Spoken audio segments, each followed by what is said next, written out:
Hello বন্ধু, passionate স্পিরিটের অসফলতার লক্ষণ সিরিজের দ্বিতীয় পর্বে আপনাকে ওয়েলকাম জানাচ্ছি।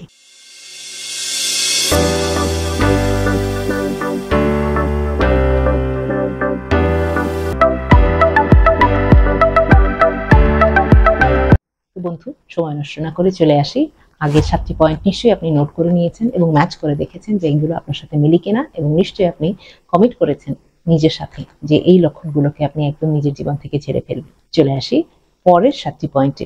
অসফল মানুষগুলো সাধারণত নিজেদের মধ্যে কোনো বিশ্বাস রাখতে পারে না, তাদের মধ্যে আত্মবিশ্বাসের অনেক অভাব দেখা যায়, এবং এটি কিন্তু অত্যন্ত প্র্যাকটিসের মাধ্যমে খুব সহজেই কাটিয়ে ওঠা যায়। কিন্তু এর জন্য যে উদ্যোগের প্রয়োজন, তারা সেই উদ্যোগটি নিতে সবসময় ব্যর্থ হয়। তাদের কোনো ফোকাস থাকে না। অর্থাৎ আপনি যদি এরকম একটা মানুষের কথা চিন্তা করেন যিনি ব্যবসা করতে চান, তিনি হয়তোবা আজকে বললেন তিনি পারফিউমের ব্যবসা করবেন, কালকে বললেন তিনি গার্মেন্টসের ব্যবসা করবেন, পরশুদিন তিনি বললেন যে খাবারের একটি দোকান দেবেন। এই ধরনের ফোকাস শিফটিং এর মধ্যে দিয়ে কিন্তু তিনি আসলে নিজের এফোর্ট, নিজের সময় এবং নিজের অর্থের অপচয় ছাড়া আর কিছুই করছেন না।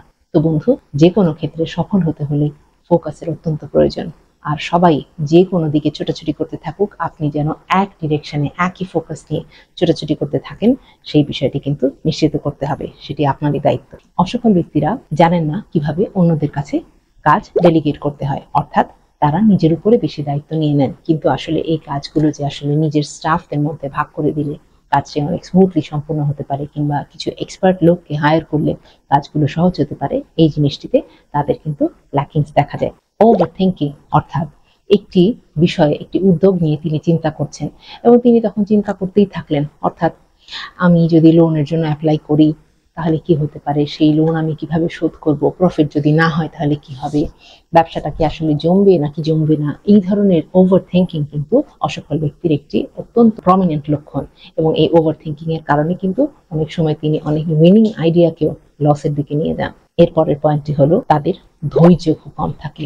অর্থাৎ প্রত্যেকটি যে পয়েন্টের কথা আমি শুরু থেকে বলে আসছি, তার মধ্যে যেমন পার্সিভিয়ারেন্সের কথা বলেছি, হার্ডওয়ার্কের কথা বলেছি, ফোকাসের কথা বলেছি, আপনার যদি পেশেন্স না থাকে, আপনার যদি ধৈর্য না থাকে, তাহলে কিন্তু আপনি নিশ্চিতভাবে সফল হতে পারবেন না।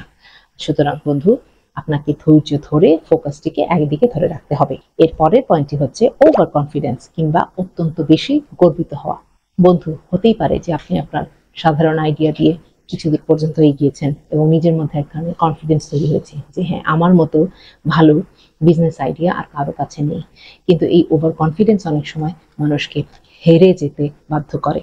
কারণ আপনি হয়তোবা আপনার ওভার কনফিডেন্সের কারণে আপনার কম্পিটিটরদের সাথে কোনো অ্যানালাইসিসে যাচ্ছেন না। আপনার কম্পিটিটররা কোন লেভেলে রয়েছে, তারা আসলে কি ধরনের বিজনেস স্ট্র্যাটেজি ফলো করছে, কিংবা তারা আসলে কি ধরনের মার্কেট প্রমোশন স্ট্র্যাটেজি ফলো করছে, এই জিনিসগুলো কিন্তু আপনাকে জানতেই হবে। এবং এর জন্য সবসময় ওভার কনফিডেন্সের চাইতে একটি মডারেট লেভেল অফ কনফিডেন্স আসলে আপনাকে অনেক বেশি সাহায্য করবে। এবং সবসময় চোখ কান খোলা রেখে ওভার প্রাউড না হয়ে, অতি গর্বিত না হয়ে আসলে অন্যদের সাথে কথা বলতে হয়, বাজার সম্পর্কে জানতে হয়, কোন টপিকটি এখন খুব ইম্পর্টেন্ট, কোন জিনিসের প্রতি মার্কেটের আগ্রহ বেশি বাড়ছে, সেই জিনিসগুলো জেনেই কিন্তু আসলে নিজেকে ডেভেলপ করতে হয়। এরপরে আজকের লাস্ট পয়েন্টটি হলো, যারা অসফল ব্যক্তি তাদের কিন্তু অন্যদের ভ্যালিডেশনের প্রয়োজন হয়, অর্থাৎ মেন্টাল যে সাপোর্ট। আপনি নিজে আপনার মেন্টাল সাপোর্ট সিস্টেম হিসেবে তৈরি হবেন, কিন্তু আপনি যদি মনে করেন বাড়িতে অন্য সবাই বলছে যে না, এটি সফল হবে না, এই আইডিয়াটি, এমন হতেই পারে যে যাদের সাথে আলোচনা করছেন তারা আসলে এই ব্যবসা সম্পর্কে কোনো কিছু জানে না, সুতরাং তিনি বলতেই পারেন যে এই ব্যবসা সফল হবে না।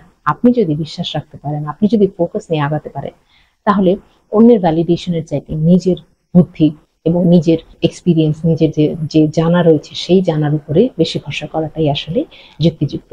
তো বন্ধু, এই ছিল অসফলতার লক্ষণ সিরিজের দ্বিতীয় পর্বে 7টি পয়েন্ট। এই 7টি পয়েন্ট নোট লিখে রাখুন এবং ম্যাচ করে দেখতে চেষ্টা করুন যে এটি আপনার সাথে মিলে কিনা। যদি মেলে, তাহলে আজই এই লক্ষণগুলোকে নিজের মধ্যে থেকে ড্রপ করতে চেষ্টা করুন। দেখা হচ্ছে পরের ভিডিওতে। ভালো থাকবেন বন্ধুরা, বাই।